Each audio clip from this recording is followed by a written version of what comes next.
Hello again and welcome back. I'm your host, Stefan Dubier, and you are listening to Thoughtvolution, the podcast where the thoughts of others meet evolving minds. I hope you are well, my dear Thoughtvolutionists, as well as you are able to be. Being well can mean very different things depending on who you are and what you are struggling with right now. For some, being well means they are completely healthy. No pain, no issues, nothing. For others, it might mean that their mental health is allowing them a day with fewer dark clouds than they usually feel surrounded by. Or perhaps for somebody else, it's a day without a seizure or without a new diagnosis of yet another medical condition for them to learn to live with. For my guest today, being well has its very own meaning, because Susie is a life-prescribed and self-proclaimed illness collector. Not intentionally so, but life seems to believe that Susie can handle a lot more than she has already had to in her 48 years on this planet. Together with her partner Dawn and their chihuahua Carlos, the Canada-born author, speaker, and musician lives in the United Kingdom. Looking over Susie's list of chronic illnesses and medical procedures makes me want to give her the biggest hug ever, because I have no idea where she's pulling her strength from, when every day for the bigger part of her life has been so severely impacted by pain, uncertainty, and a great deal of suffering. She almost died because of type 1 diabetes when she was only 9 years old. Instead of a carefree childhood and adolescence, medical issues kept trying to control her life. When Susie was in her early 20s, she had a brain tumor removed. Temporary blindness caused her to lose her vision, figuratively and literally. I'm not able to provide a complete and comprehensive list, but Susie will tell us all about her illness collection today. Now, some of you might think that this episode is going to be sad and perhaps depressing, but you clearly have not met Susie yet. Instead of making mere lemonade with the lemons life throws her way, she's turning them into a delightful whiskey sour. Believe me when I tell you that the next hour is going to be emotional, yes, but also really uplifting, funny, and simply wonderful, because Susie is so much more than her medical chart. And instead of just giving up, she uses the energy she has left in spite of it all to embrace the feelings of others and advocate for self-advocacy, especially for those suffering from chronic illness and feeling misunderstood or often belittled by medical professionals or people around them. I cannot wait for you to meet Susie, and perhaps you will even get to hear that song that has been touching my heart so very much for the past week. Oh boy, let's welcome Susie to our crazy little Thoughtvolution community and send her the best, warmest, and most caring virtual hug we can come up with. Trigger warning. This episode contains conversations about chronic illness, disease, mental health, and death. If any of these subjects are a trigger to you, please prioritize your mental health and skip this episode. Hello, Susie, and thank you so very much for being my guest today. I know we sadly had to postpone this interview and divert from our original recording date because of your health. I kind of want to set health and sickness aside for just a moment. Can you tell me what some of your bright spots were for you in the past few weeks or months? What sparked joy or simply stuck with you? I have to say, I love it when my creativity is highly in action, let's just say. Sometimes it feels a bit buried deep in the mundaneness of life. But in the last week or so, I had a song come to me that came pretty easily, and they don't always come easily, but I sat at my piano, I felt it calling me. I sat down and I had a concept, and then the lyrics seemed to just flow as well. And that is therapeutic for me. And often as a singer-songwriter, when I sit at my piano and it happens organically like that, it makes for my better songs.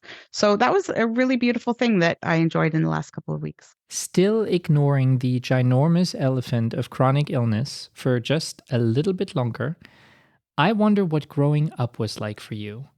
I know you are originally from Canada. Can you tell us a little bit about your childhood? Well, growing up, I lived on a farm and we had all sorts. It was a hog farm, cows, grain, chickens some of the time. And I had a horse named Misty. And other than one girl that I got to see on the weekends, we didn't go to school together.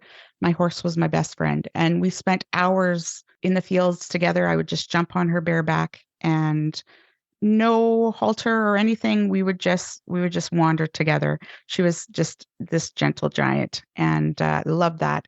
Of course, living in Canada, Manitoba specifically, the winters can be quite harsh, and the summers can be quite hot, which is lovely. Of course, with the heat comes the mosquitoes. So I never have been a lover of winter, not terribly much into winter sports, much preferred spring, summer, and autumn. But that was kind of the temperature, climate in which my childhood grew. And my dad was very busy on the farm, hours on end each day. My mom struggled with her mental health a lot. So we kind of fended for ourselves as kids. I have an oldest sister, then a brother, and a younger sister. And we also had, over the years, 97 foster kids. And my younger sister was the last of them whom we adopted. So as far as back as I can remember, a lot of them predated me, but we always had extra babies in the house. And my older sister was very involved with the taking care of them as well. So yeah, my family was not huge, but with the extras, it was. We spent a lot of weekends at my grandparents' place on their farm, and my aunts and uncles were there often. So it was a very large family feel in that sense. And, of course, blips along the way, but the highlights are the family and my horse, I have to say. That is awesome. You went from this humongous family to now having your own little family, your own small family. Can you tell us a little bit more about that? Sure. Well, yeah, it's my husband and Carlos, our Chihuahua, and I. We have a very small little nuclear happy family. And there's a couple of reasons for that. First of all, I will get into my health story in a little bit, but I did have a tumor on my pituitary gland that would have possibly made it impossible to conceive, but we never tried because the diabetes and the control that I had would have made it quite risky for both me and the child. And thankfully, my husband and I weren't highly driven to become parents. I think we would have if we didn't have the other challenges, but it wasn't a huge heartbreak. And so we've been quite happy.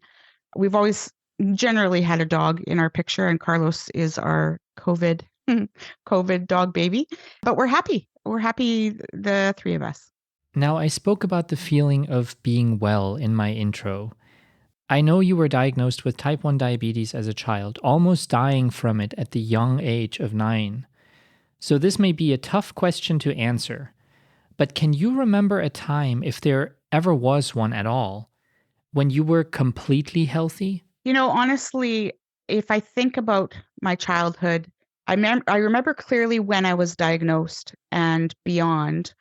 And I did have some healthy years, but my memory is foggy. And I don't know if that is because of life circumstances at the time or just my age, being 9 at the time of my type 1 diagnosis. But I did have some healthy years where I remember eating chocolate bars without worrying about it. And Fun Dips were my favorite go-to candy. And we would get treats once a week. And I did that without having to worry. And then the diagnosis hit. So I know there were healthy years, but it all blurs together at this point. Growing up is hard enough as it is, but growing up and learning that what so many people around you take for granted without even blinking an eye, being healthy and just living a quote unquote normal life, does not appear to be in the cards for you. That is so much harder. How did that affect you at such a young age?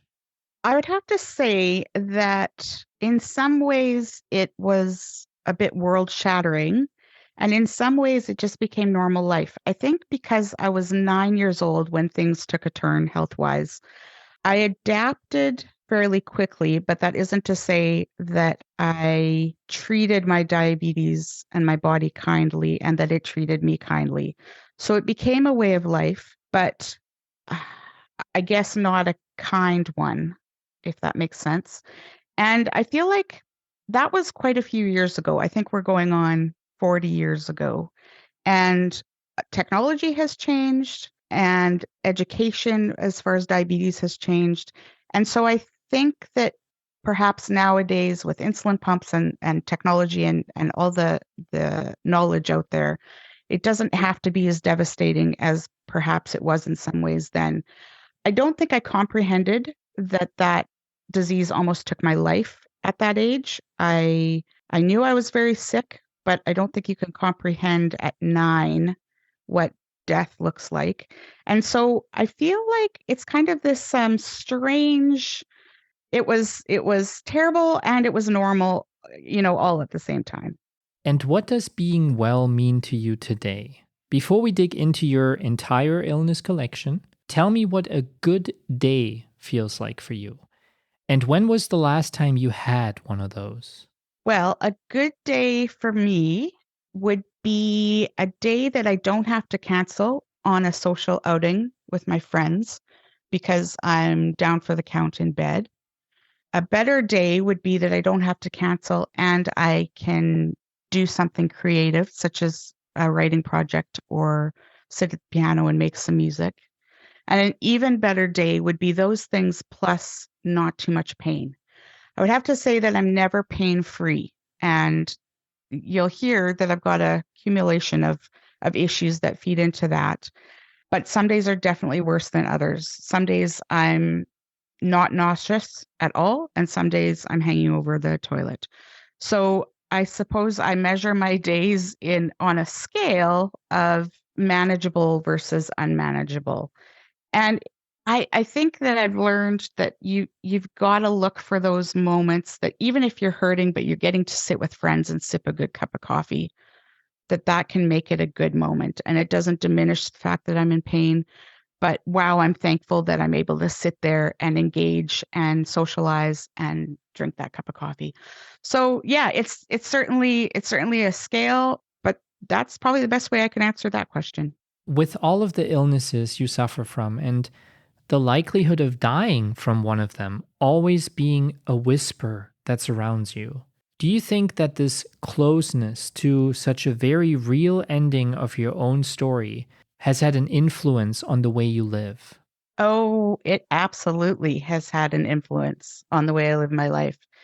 And it's unfortunate that it's taken difficult times with my health to kind of learn some of the lessons, I suppose, for lack of a better word. But I would say the first thing, not in any particular order, but the first thing it makes me think about differently is death itself. I love how you phrased that it's a whisper kind of always there. And I think I might quote you on that, Stefan. It is kind of just this always in the background running sort of thing. And it has made me realize that death is a part of life, one that we will all face in one way or another.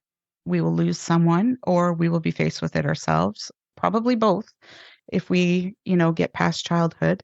And I think that although I sometimes worry about what the process of death will look like for me and will it be uncomfortable or painful, death itself, I think it's not as scary. And I think it's a topic that I'm not afraid to talk about.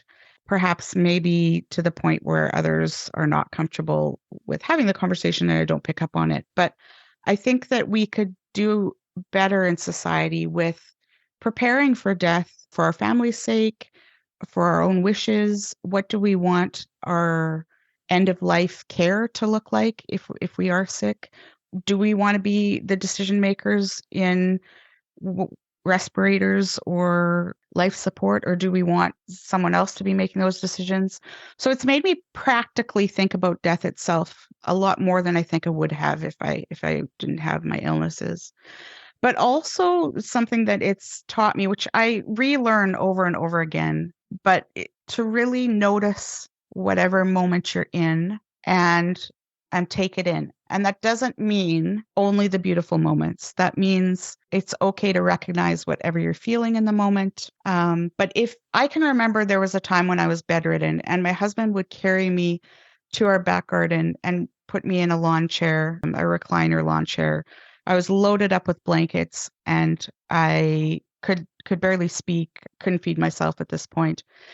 And I just would notice the mice playing, running through the rocks. We've got a rock wall in our back garden here in England. And they would they just looked so joyous playing. And I used to hate mice. But I thought, wow, this is, I mean, I still don't want them, getting through my stuff in my house. But it was a joy, a pleasure to have something to occupy my mind and listening to the birds sing. Oh my word, we've got trees behind us and the symphony that they can make. And I never noticed those things before. And so it wasn't until my mortality, I suppose it's always kind of been in my face, but until I processed it, I realized, oh, like, carpe diem, seize the day. So whether that's watching the mice, whether that means I'm in a good zone, which I can be in, and that means we go traveling so that I can see another part of the world. The first time we ever traveled somewhere was because I was losing my sight, and my husband said, let's go somewhere while you can still see it. And I mean, wow, for him what a gift he gave me. But it also has stuck with me that, yes, I want to take the opportunities to do what I can while I can. So I think those are the main kind of areas in which my health has shaped my priorities and my day-to-day activities and the bigger celebratory times like traveling. You mentioned the practicality of preparing for the, hopefully for all of us, unlikely event of death. But sadly, as we all know, it's not really that unlikely for anybody. We tend to block death out and not consider it. But somebody suffering from chronic illness and almost dying from chronic illness obviously has that picture much more in front of him than perhaps the rest of us. What are some practical things that you have done to prepare for death? Well, I would say there's a few things I've done. First of all, I have talked about it. I've talked about my wishes with my friends and some of my family because I want witnesses to know that there are things that I don't want to happen. I don't want to be kept alive on machines and have an awful quality of life in the end, if it's the end, and that's obvious. So I do talk about it openly, and I'll even say, like, note this because this is important to me and I want them to hear it. And I don't want there to be disputes, I suppose, if it came down to that and decision-making time. But I actually wrote out a document. It's a little outdated now, and this is reminding me I should update it. But of my quote unquote funeral wishes, I don't necessarily want a typical funeral. I want a time where people can freely mourn and also freely celebrate. And I've written down my wishes even to the point of what songs I would like played because music's very important to me as a musician, who I would want to officiate. I've asked that person if they would do it, and they've thankfully agreed, and what kind of setting I would want. All of that to say, if my husband would like something different, he gets final say. Because really, at that point, it isn't about me. Once I'm gone, then I want it to be about the people that are left. But I think many people don't know what the wishes are when someone passes away, and then they're stumbling at the worst time. They've just lost someone. They're starting this grieving process, and they have no idea what that person's wishes would be and what they would want their funeral to look like. Where do they want to be buried or cremated? Because it hasn't been part of the discussion. And so I think that some might call me a control freak, or I feel like I'm helping others so that it takes the decisions out of their hands at a really difficult time. So yeah, I've gotten pretty practical about the whole thing, but also philosophical as well. Now, let's talk about your collection of illnesses. With as much detail as you wish, can you walk us through your illnesses? how they began, how they affect you today, and what the progression of those illnesses will most likely look like. Well, as mentioned, my story began at the age of 9 with the diagnosis of type 1 diabetes. I had been quite ill for a couple of weeks and was rapidly losing weight, drinking like crazy, heading to the loo, as we would say here in England, often. But we didn't know back then the symptoms of diabetes. And so we thought that I had the flu. But this flu was going on for a little longer than typical. And my recollection was that she wasn't terribly well at that point either with back problems or her mental health. And she finally noticed the weight loss and that I was really looking unhealthy and took me to the GP. And the GP basically took one look at me and said, "You need to go straight to the children's hospital, which was 2 hours away. Just drive. It'll be faster than an ambulance, and I'll call ahead. They'll be ready for you when you get there." And my dad was not one to speed, but I'm pretty sure he did that day. And I remember him telling me he was actually wishing that a police officer had pulled him over so that he could then get an escort so that he could be driving even faster. But by the time on that drive, that 2 hour drive, or perhaps hour and a half, I was in and out of consciousness. And they told us later that week while I was at the hospital that if I'd gone to sleep that night, I would have died. And I ended up in the ICU for about 3 or 4 days. And my little 9-year-old brain didn't totally understand, I don't think, what did that mean, and that I was as sick as I was. Nobody was telling me with words that I was about to die. And I just noticed really sick kids all around me. I thought, what am I doing here? But anyways, after 2 weeks of being in the hospital, they did some training, taught me how to give injections and check my blood sugar and some, at this point, I would say rudimentary food knowledge for eating for diabetes, and then sent me home. And at first it was kind of exciting because with all my friends at school, I was the hero. I mean, I was taking needles and I was in the hospital for 2 weeks and everybody wanted to know what was happening, but that did wear off. And I set the scene with this diabetes because a lot of my challenges since then, you'll see, are connected to diabetes, but not all of them. So in my teens, I needed a kidney biopsy because they were seeing signs of early kidney disease. And my kidneys are actually doing pretty good these days, but they did that biopsy and they also told me around that time that if I didn't get better control of my diabetes, I'd be dead by the time I was 25. And that stuck with me in a way that it probably shouldn't have. But I sometimes feel like I'm living on borrowed time, which is kind of silly, but that was an impactful statement. So I had the kidney biopsy, and then early in my 20s, I developed a very strange symptom that was out of nowhere, and I started lactating. And that's normal if you've just had a baby or if you're pregnant, but neither of those things were my case. I remember waking up on my honeymoon the day after our wedding and my shirt just soaking wet. And I apologize if that's too much information for some of you, but this is the realities of illness. So anyway, that clued us in that there was a problem, and I saw my endocrinologist, which sent me down the route of finding out that I had a tumor on my pituitary gland, which sits right at the front of your brain. And it was large enough that they said they needed to remove it. So brain surgery ensued. And I mean, I know we don't have the power to control avoidance of brain surgery, but if you can, I recommend it. It wasn't a great time.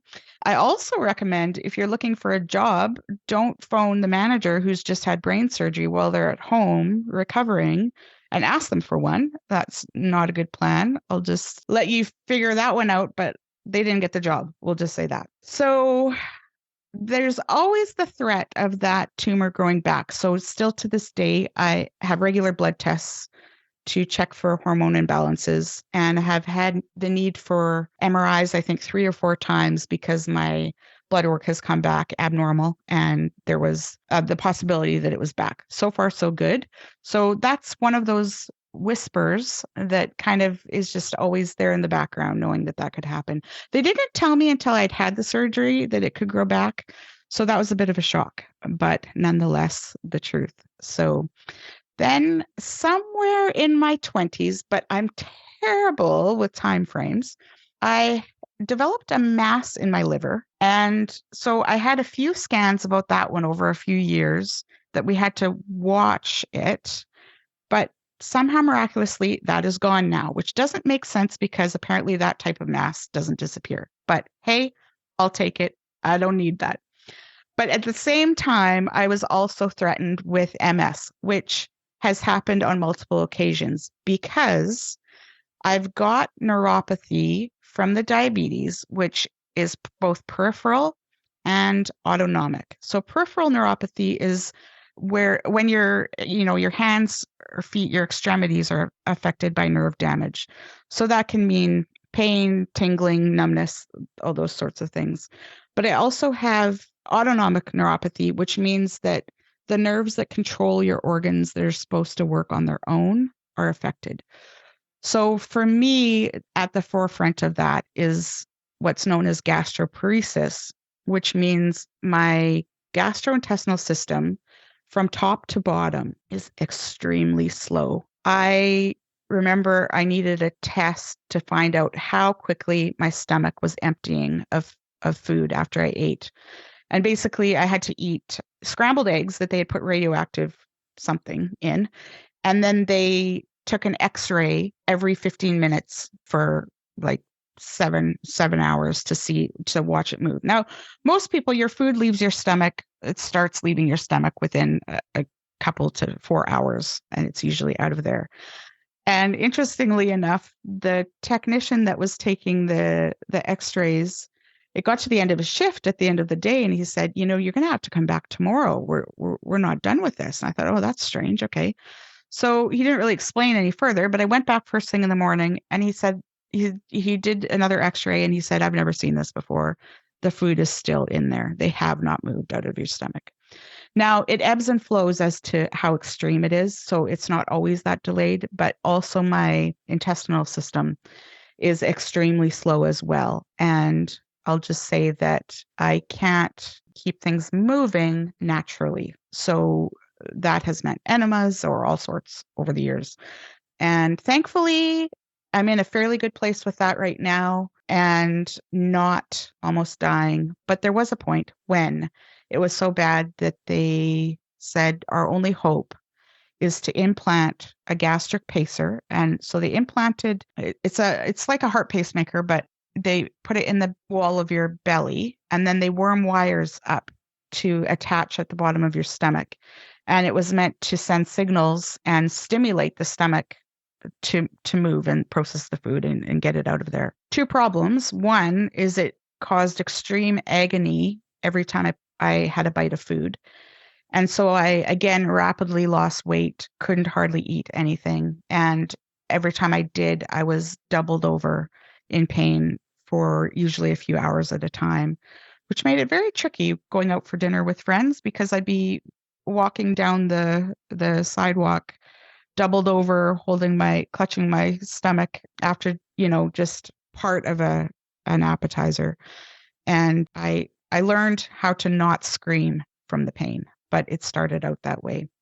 And the implant didn't do its job. And so we ended up 2 years later taking it out. And the scary thing about that was they had told me that it was our last chance.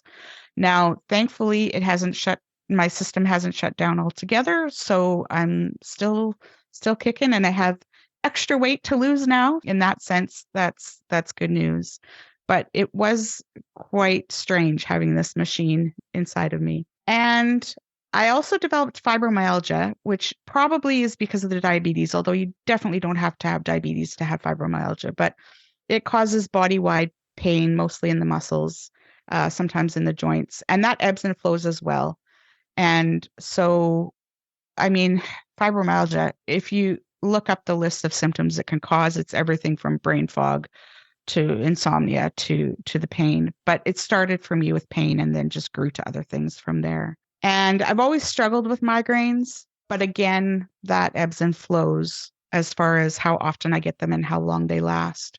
And I think I've learned I've got some food intolerances, so that has helped with, I think, partly with my digestive system and as well perhaps with the migraines. And I will say female hormones are a powerful thing, people, and so that affects my migraines as well. But I just have to, well, I don't know. I hesitate to tell this story. I think some of you will find it fascinating and some of you might just switch off. So I won't get too graphic. But another test that I had while trying to figure out the implant or not and whether we should take it out and what we were going to do. It's called a defecating proctogram. And I'll let you look that up if you want to know what the details of that are. But basically, I'm going to tell you that I was in a room with about 5 people with a portable toilet in the middle of the room, and they filled me with barium and then cheered me on as I defecated in front of them all while they took x-rays. So I apologize if that's a little uncomfortable to hear, but I think it's important that we normalize this because I wasn't the only one sitting in that waiting room. There were other people that were about to have that same test. And this is what goes on behind the scenes that you don't usually hear about. And I just think that we shouldn't be embarrassed by it's embarrassing. I mean, that I thought in that moment while I was in the middle of that room, I was like, it doesn't get any lower than this. But I think in general, as society, we need to normalize some things, for the sake of our mental health and our well-being. But I'll move on from that. So that's the highlights of my medical history. Oh, no, I forgot a big one. ME. It's myalgic encephalomyelitis. I don't know if I'm saying that quite right. It's a really big word, but it's also known as chronic fatigue syndrome. But that is actually what made me bedridden for a while. And I've had it for years to different degrees, but even to this day, if I get fatigued or eat the wrong thing, my legs will stop working. Sometimes my arms. It basically just depletes your muscles of any energy, and that can rule my life. Some days I am at the mall shopping, and some days I'm using my blue badge to park at the nearest spot next to a door because I'm not sure I'm going to make it back to my car. So in general, I'm doing pretty good with that right now. When I think of myself at my worst, my husband had to feed me. I wasn't strong enough to press the buttons on my insulin pump. Showering was a luxury that barely happened because I couldn't get there. And anywhere I went, my husband carried me. We bought a wheelchair. And thankfully, I've improved remarkably from that point in my life. But it's still a part of my daily life. So that's the highlight reel, I would say. And yeah, I'll leave it at that as to not totally overwhelm you. I wonder what your relationship to your body is like. Do you love your body in spite of it constantly working against you, quote unquote? Do I love my body? Oh, wow. Okay, Stefan. No. The honest answer, and I wish it wasn't, the honest answer is no. But the truthful answer is I feel like my body sometimes is the enemy, and it's really tricky because I can't separate me from my body. Now, I like the person that I am today in general, of course, room for improvement, but I can sit with myself. I like my own company, but I do find myself saying, oh, this body of mine, like, why does it hate me so much? And I think it's important that I'm honest about that because we hear so much about body positivity nowadays. And I think that is great if we can achieve it. But I struggle with weight issues and I struggle with all my illnesses. And I think we've been taught to fight the good fight. How many times have we heard someone lost their battle to cancer or they're fighting hard? And we use all this really aggressive language. And I have to say that doesn't resonate with me. I want to embrace my illnesses and my body because I think, now to be clear, I'm not judging those people that use that language if that's what gets them through, but I feel like I want an acceptance so that I'm not fighting against myself. But I haven't totally achieved that. So I remind myself that my body is also helping me sit here in this chair and have this conversation with you right now. And it is letting me go for that coffee with friends or to the mall on a good day or sit at the piano and play those keys and pedal that pedal. And so I do have to remind myself on the bad days, it's the enemy. And on the easier days, I can see that it isn't all bad, but it's certainly something that I'm constantly working through. And I wouldn't say that I don't know that I have achieved the end goal. And so I don't know that I could give advice on that, if you know what I mean. I don't think I could counsel someone on how to love their body under these circumstances because I don't think I'm there yet. But I certainly want to do a good job of embracing it when I can. As a chronically ill person, one thing that is an essential lifeline in the most literal sense for you is the healthcare system. What does a typical week or month look like in terms of doctor's visits? Well, I would have to say it ebbs and flows in the sense that I'll go through times where if things are not flared up or I'm doing pretty good, then it's just the routine checkups for the diabetes or the eye appointments. Oh, I didn't even mention that. I've got 3 eye diseases, retinopathy. Yes. Anyways. So I have regular checkups every couple of months, either by phone or at the doctor's office for, some of those things. But when I'm struggling with other things, either related to my problems or new problems, I still get the typical UTIs or carpal tunnel that other people who don't generally suffer with chronic illness get, and so they can pile up.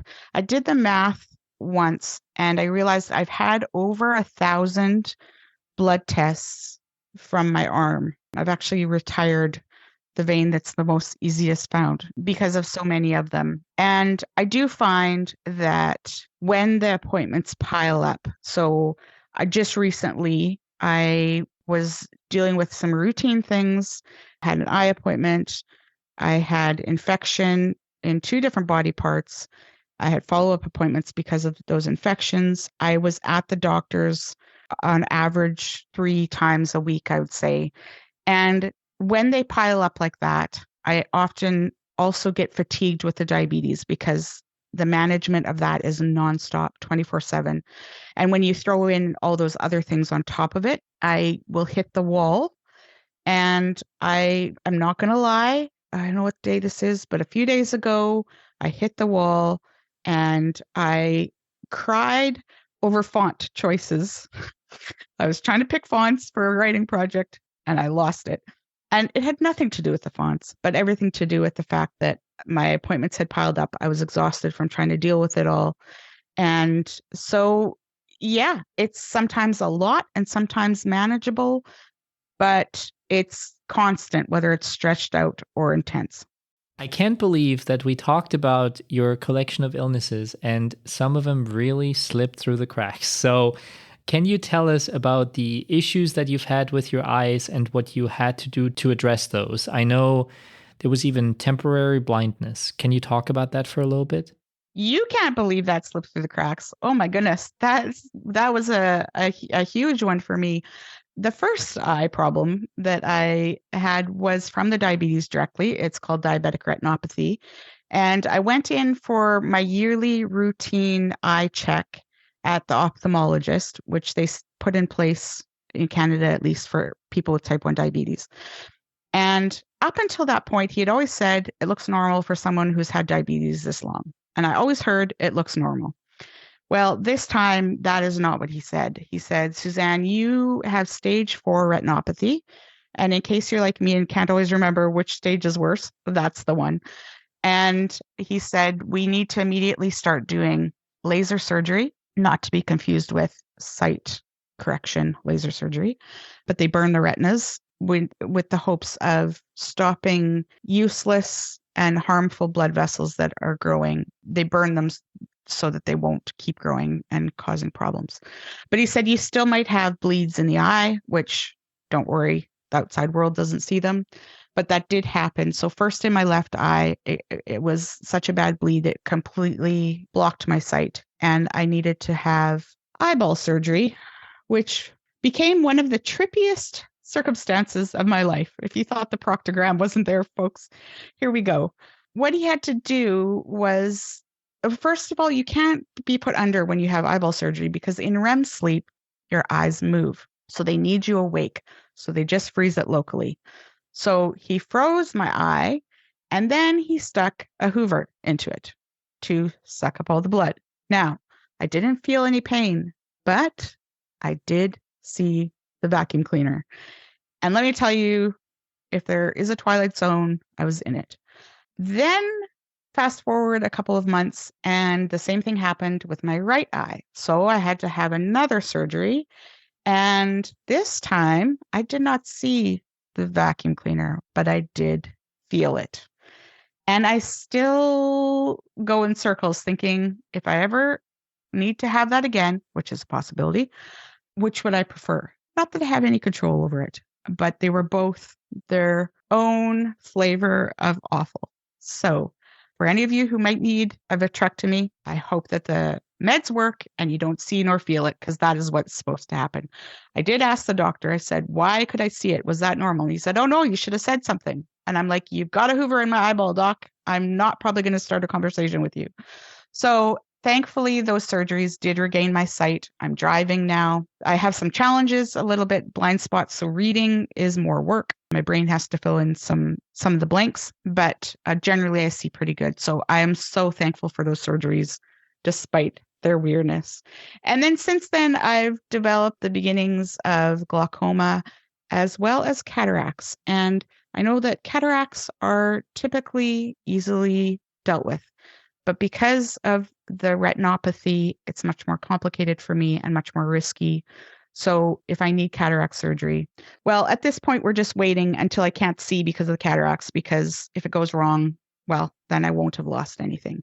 So when I see the ophthalmologist nowadays, it's for three things, but he's excellent. So I'm thankful for that doctor. You mentioned an excellent doctor. Now, I want to dig a little deeper. How do you personally assess the quality of the healthcare you currently receive? Is there a big difference between the Canadian and the UK healthcare systems? And how do you believe a good healthcare system needs to function in order to truly provide sufficient resources and support to chronically ill patients? I'd have to say that the Canadian and the UK healthcare systems are fairly comparable and similar enough that it wasn't a shock going from Canada here to the UK to navigate it practically. They're both free healthcare systems, government funded, and I would say that the amount of time you get with your doctor is very similar. The services that they offer are very similar. There are some differences within that, but again, I think it's sometimes hard to work out, do these tests take longer over here just because of the amount of patients currently waiting over here, or is that a difference in the healthcare system? But they're fairly comparable. I would say that my current healthcare that I receive, back to that great eye doctor that I mentioned, is remarkable. My GP, I absolutely love, and it took some time when I moved here for her to learn to trust me as a patient, for her to figure out that I'm in tune with my body. And we now have the kind of relationship where we both care for each other. Obviously, I'm not practically caring for her like she is for me, but I care about her day. I care about her well-being, and she also cares about me as a person. And I've actually seen her rejoice when I get a good test result, like put her hands in the air and clap. So I had an excellent GP back in Canada who I actually still see.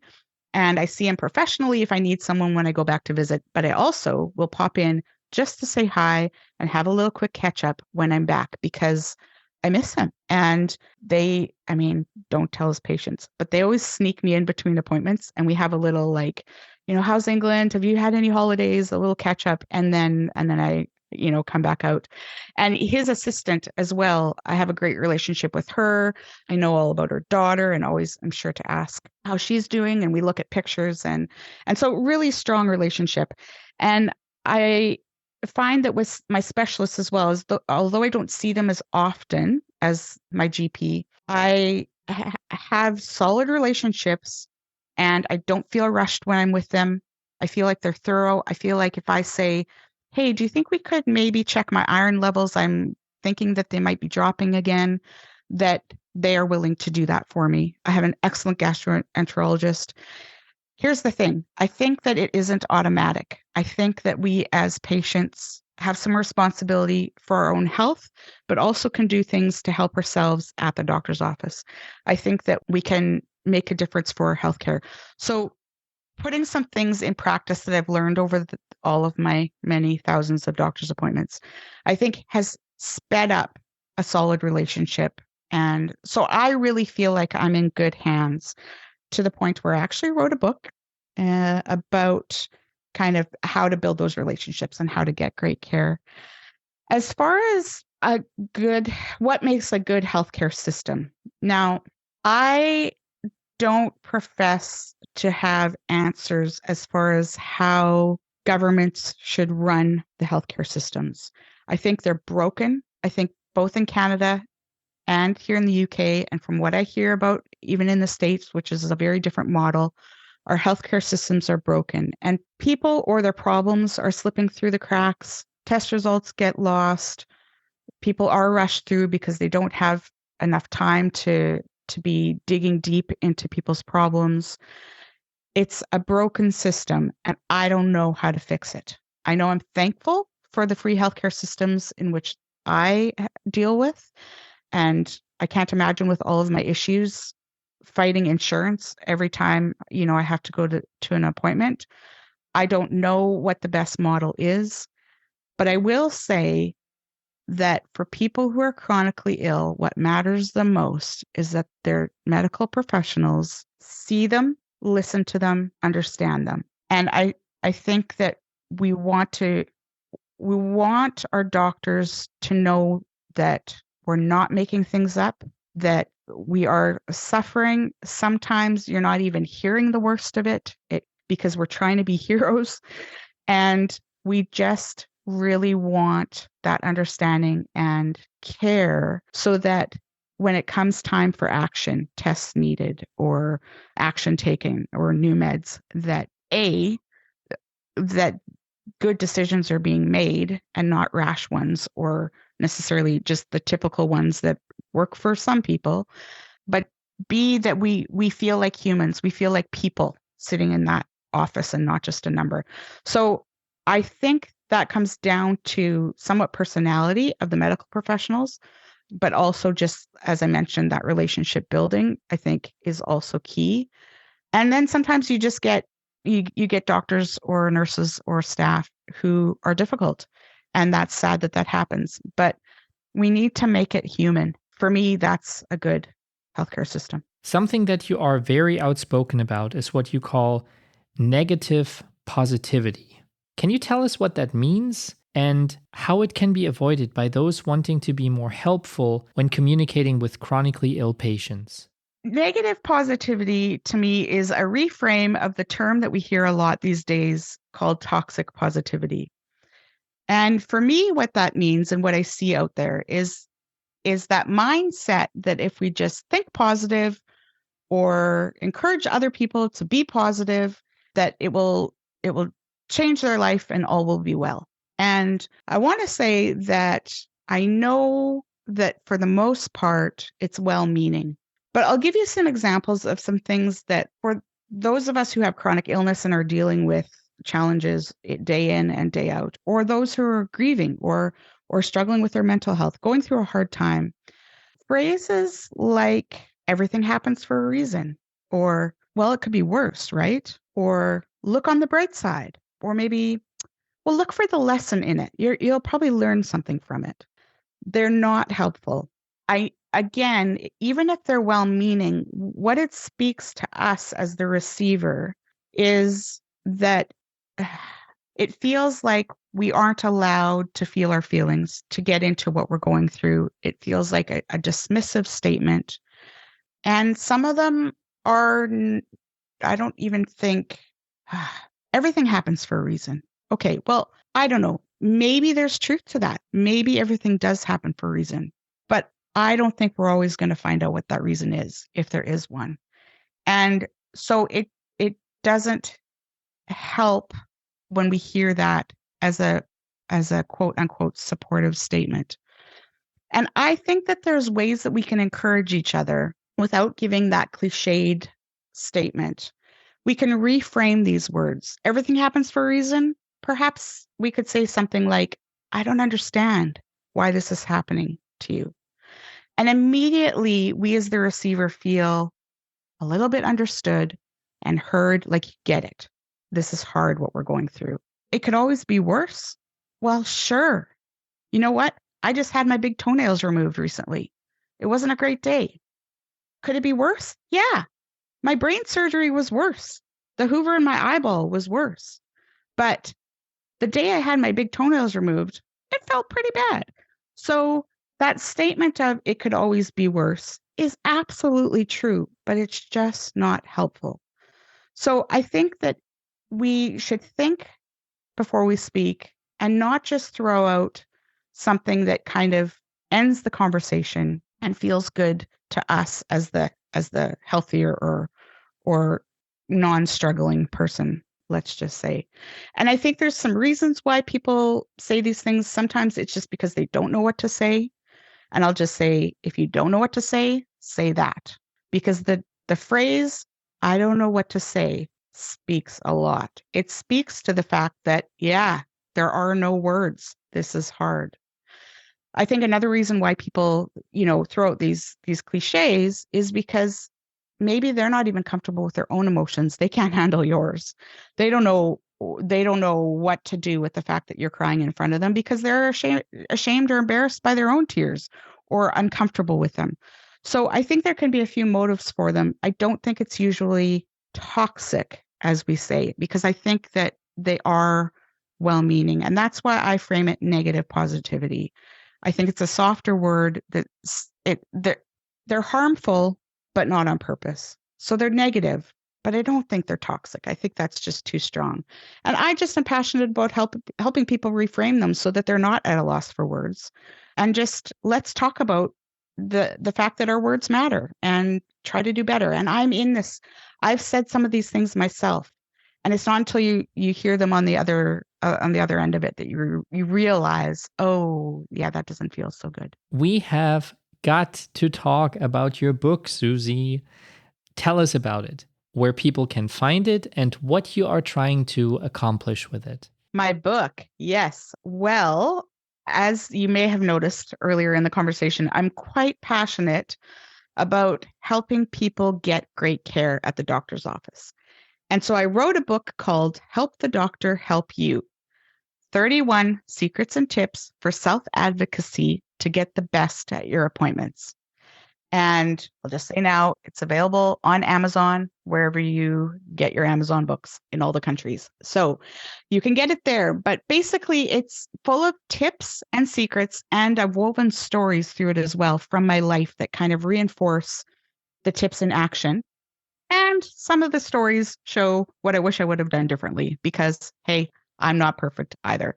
But basically, the tips they touch on, showing up on time and why that's so important. I mean, we that seems so simple, but it makes a huge impact. If you are someone that shows up late regularly for your appointments, even though the doctor might be running behind, the reception are noticing.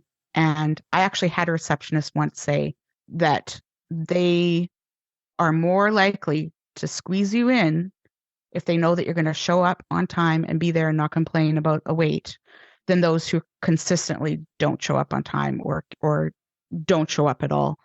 But then there's other tips such as, you'll sometimes see littered around offices feedback forms. And I never used to think twice about them. But now I only fill out the feedback form if I've received really great care. If I need to complain about something, guess what? That's in the book too, how to do that wisely.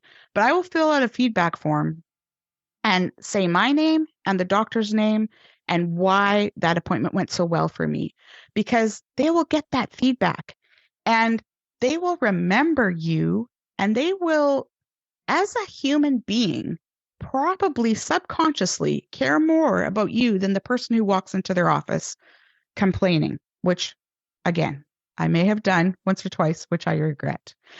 But, it's the things like this past week, I had my doctor, I needed antibiotics. Well, I didn't know if I needed antibiotics. We did a sample and the results were not going to be back for a week. But she said, I'm going to give you the antibiotics anyway. If it gets worse, start taking them. Otherwise, we'll wait till the results are back. Well, guess what? The next day, I got terribly ill and needed those antibiotics. We saved me an appointment. We saved her an appointment because I already had them. She prescribed them. And that is because we have a great relationship. When I walk into her office, I ask her, like, how's your day going? Or if she's running behind, I'll say, oh, I hope you're not too stressed out because you're running behind. And the looks on doctors' faces, when you actually humanize them and don't just see them as a white coat that's there to solve your problems, it's incredible. And I'm not saying that it's on us as patients to have to work to get good care. I don't think that's the way it should be.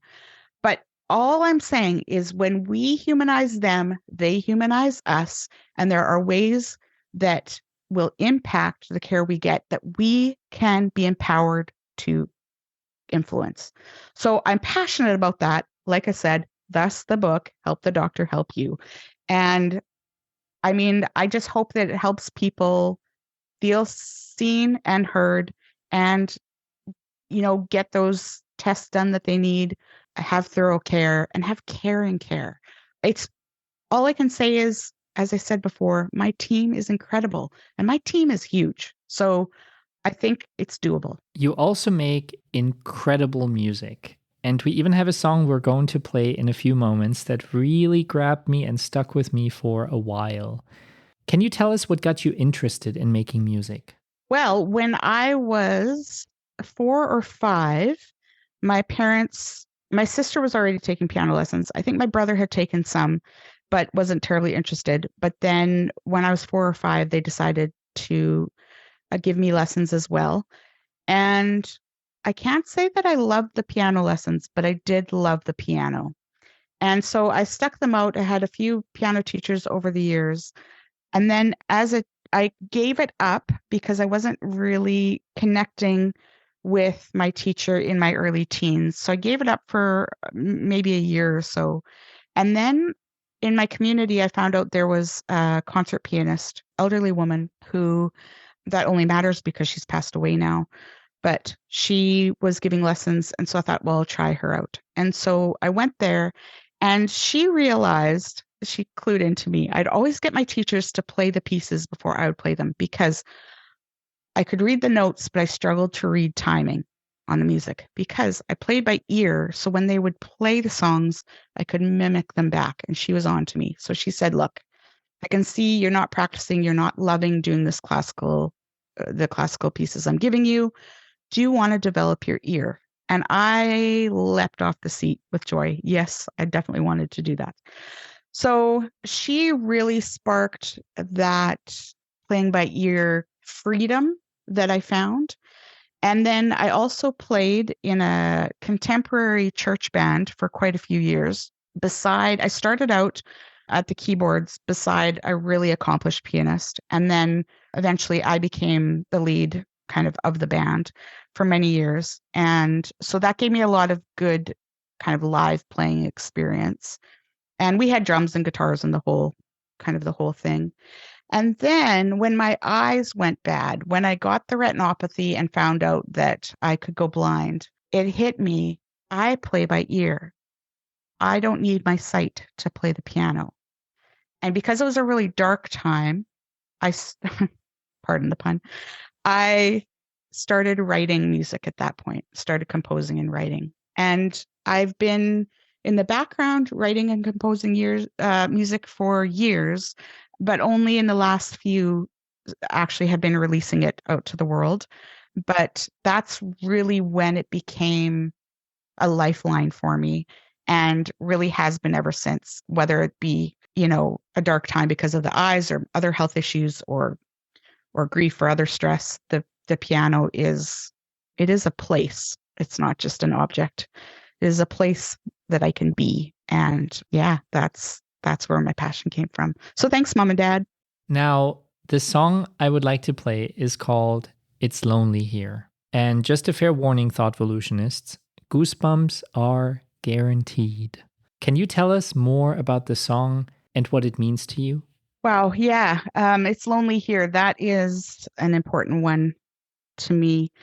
So I need to give you a little bit of backstory for you to understand where it came from. My, at the time, 2.5-year-old nephew, our nephew, my husband and mine, developed brain cancer and needed a very complicated emergency surgery. And he was not meant to live.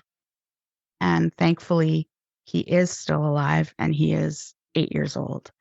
And so that is awesome. But that is the closest cancer story in my life. And I found myself needing an iron infusion. And you're thinking, what does this have to do with your 2-year-old nephew with cancer? Here's the thing. They give iron infusions. You need a specialized nurse. So they actually send you to the chemo ward to get an iron infusion. And so I remember being sent to the hospital and opening the doors, the double doors into the chemo area. And the first thing I saw was the wig shop. And then I saw a waiting room full of people that I'm sure were not all there for iron infusions. And beyond that, patients littered around this huge room with half walls. And sometimes there would be a nurse sitting with one of them, but they were all, hooked up to something. And I sat in that chair and I felt like an absolute fraud. I don't have cancer. Who am I to walk in here and literally get liquid energy while these people are being poisoned? And it flashed me back to my little nephew. But I had to work through the fact that I also have a loaded medical history and cancer isn't a part of it, but it certainly hasn't been easy. And I don't find room for comparisons because I think what's hard for a person is hard for a person. And it doesn't matter what another person's heart is. There's no reason to compare. And I had to work through that, am I a fraud for sitting here getting an iron infusion when actually I am not a stranger to illness and I could empathize in a way that if it had only been about iron that I probably couldn't have been able to.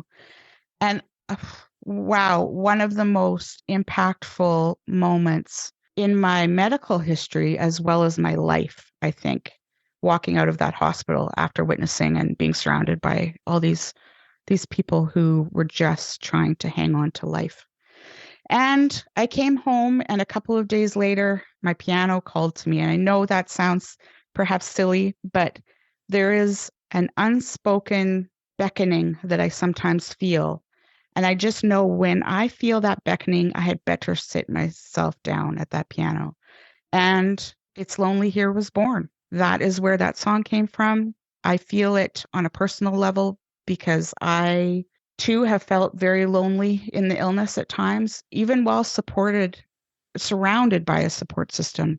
I have an incredible support system, but the loneliness of being inside yourself and no one else there with you can be immense. And just empathizing with those folks sitting in that room, receiving their hopefully life-giving poison. I don't know how else to put that. So that's how the song was born, and that's why it's so important to me. And I hope that I never forget that moment in time because, wow, Yeah, I think I've gained some empathy because of it. If you are curious about Susie's music, head over to YouTube. After listening to this episode, of course, Susie has two channels with her music. One of them is called Susie Bird, two words, Susie and Bird. The other one is called Sushwa, that is Suschwa. Check them out and give Susie's music a listen. And now, without further ado, and with some pure Joni Mitchell vibes, here is It's Lonely Here by Susie Bird.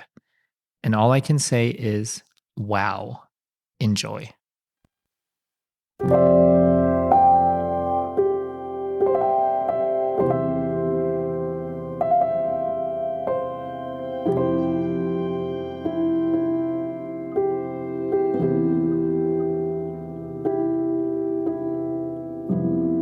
Sitting in a chair, no hair, no hair.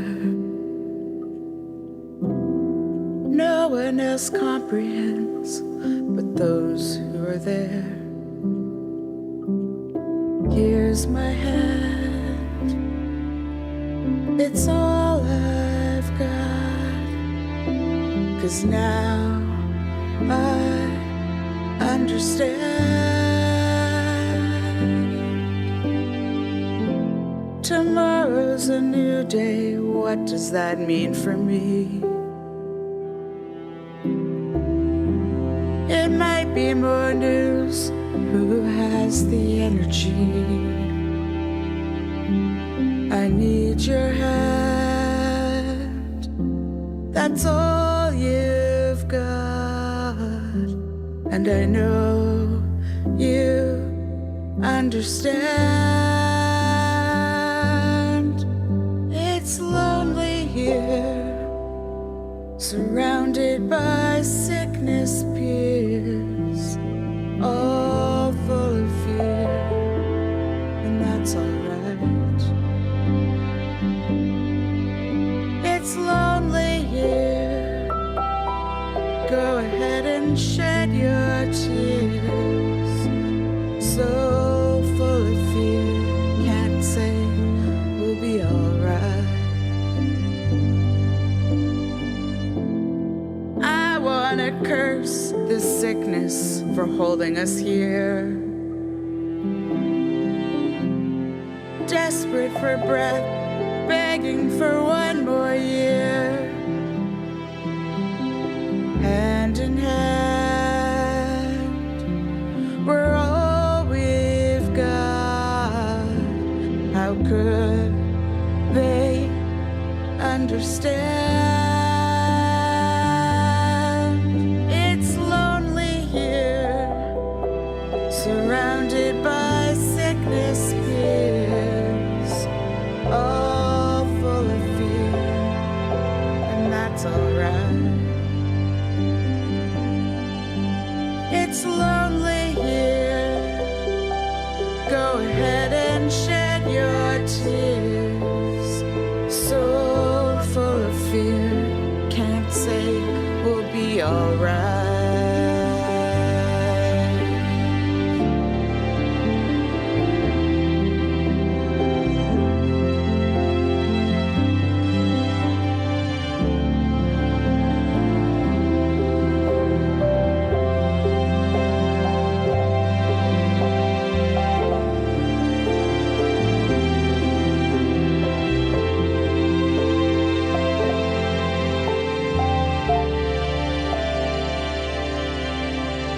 It's lonely here, gotta shed some tears, full of fear, not alright. It's lonely here.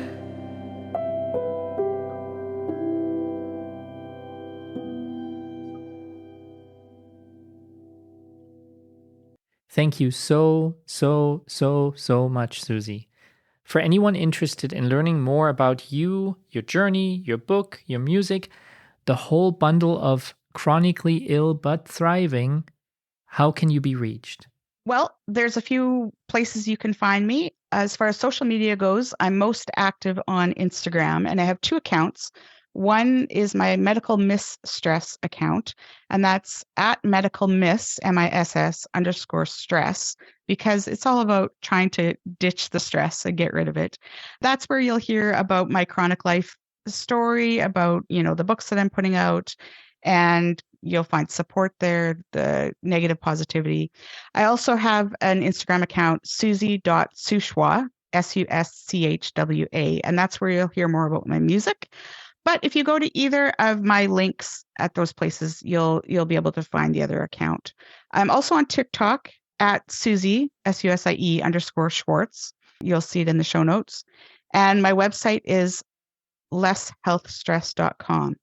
And if you are someone who struggles with chronic illness and you want to join a group of other like-minded people that are just trying to get through the day and support each other, I do have a Facebook group that's open to the public called No One Wants Illness. And also I put out a short weekly support letter to your inbox if you'd like that, called Convos with Carlos, because he's my little chihuahua and he hears everything, but I saved the best for you. So it's called Convos with Carlos, one care, one quote, one question. And you can find that at my website or on my link tree on my Instagram bios. And if I get bombarded with questions and requests for you to come back, would you come back to speak to me again? It would be an absolute honor to come back and talk with you. I've quite enjoyed myself. Thank you for having me. Thoughtvolutionists, I want to send an extra big hug to all of you out there who are not well today. I'm sorry you're going through something rough.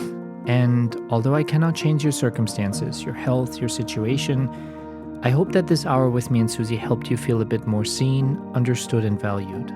I cannot predict the future, but I hope that tomorrow is a little better for you than today.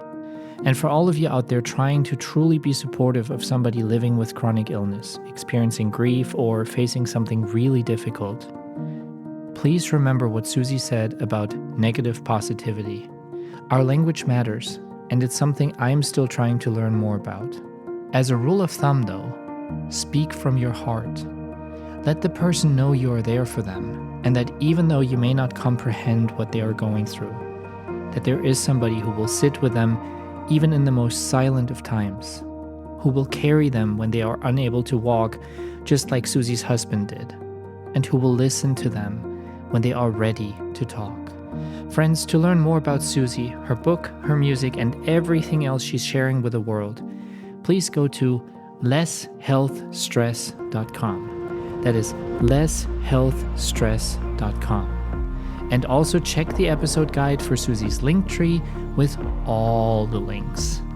If you would like to continue the conversation, ask your own questions, or even become a guest yourself, please go to thoughtvolutionpodcast.com. That is thoughtvolutionpodcast.com, where you can find contact options, our intake form for all new guests, as well as, and I have to say it because people are missing out, our merch store. If you have not at least given it a look, please check it out. I'm not promising too much when I say that our merch is fire. It is vibrant, it's meaningful, stylish, and it helps out your favorite podcast. So check it out. Again, thoughtvolutionpodcast.com. Last but not least, make sure to subscribe to, then rate, review, and share this podcast on all the platforms. We are on Facebook, Instagram, YouTube, TikTok, and of course on your favorite podcast app, whether that is Apple, Amazon, Spotify, Google, or wherever you listen to podcasts. Also, I would still love to receive your letters to yourselves. If you have not emailed me what is hopefully a love letter to whoever you are, please do so. The email address is info@thoughtvolutionpodcast.com. That is info@thoughtvolutionpodcast.com. I cannot wait to hear from you. All right, the time has come to wish you a great rest of your day, wherever you might be in the world, in your health journey, or in your life. I love you lotsies, and I hope we get to inspire each other again next week. Don't forget, Tuesday is Thoughtvolution Day. So set that reminder, and as always, be kind to each other.